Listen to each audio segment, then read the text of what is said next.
Hi everyone, this is Ben with the Kind Heart Homestead. Bit of a new format this month for the garden update. Short to the point, no distracting long time lapses and music. So let me know what you think and enjoy the garden. Thanks. Hi everyone, this is Angie and Ben, and welcome to our homestead.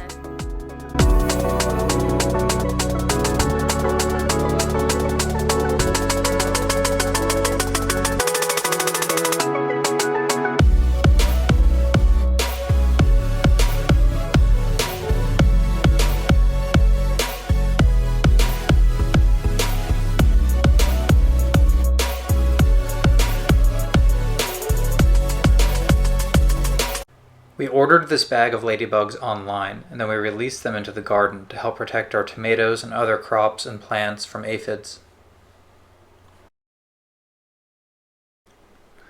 Here you can see Angie going around sprinkling some of the ladybugs from the envelope that they came in onto the base of some of the plants of concern.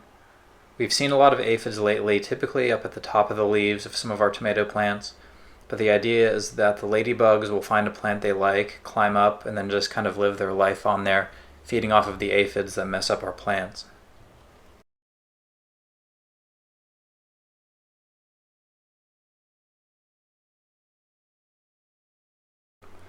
This was the first year we actually filled up our primary garden area, and we had to get a new section ready for plants.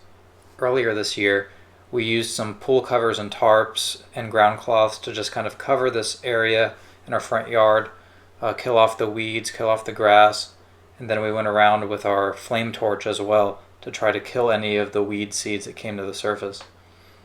Here you can see what we're kind of calling the cumber patch, which is our new garden area for cucumber growing.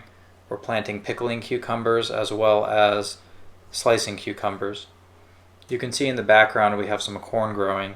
That's actually our Three Sisters garden, which will have its own independent video.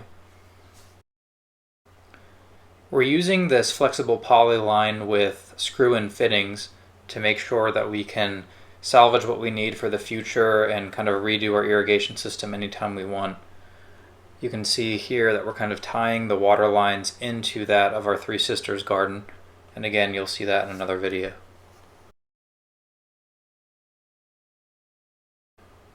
Our pea plants are pretty much done at the beginning of the month. We harvested these once they were big enough to open, and once the peas were full size. Angie then opened all of them and stored them in the freezer for future use. Here's an example of the broccoli we harvested. We got a few heads of these throughout the month. We had these bush beans growing where the peas were growing. Once the peas were taken down at the end of their life cycle, these beans grew up in their place, and here's an example of some that we were harvesting.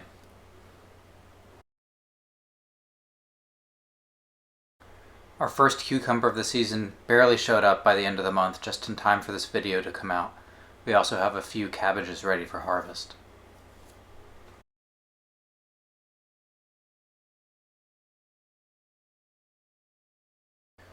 In case you were wondering what happened to our tomato crop, well, we did save the best for last. Here you can see all of the tomato plants that we planted in a previous video. Our new bamboo trellis design is working well with our new tomato clips that go up the strings. And now we're able to fill up a small little clamshell case of tomatoes each day. Take a look here at today's harvest. If you want to keep up to date with what we're harvesting and what other crops we're planting throughout the year, go ahead and subscribe and stay tuned for more videos.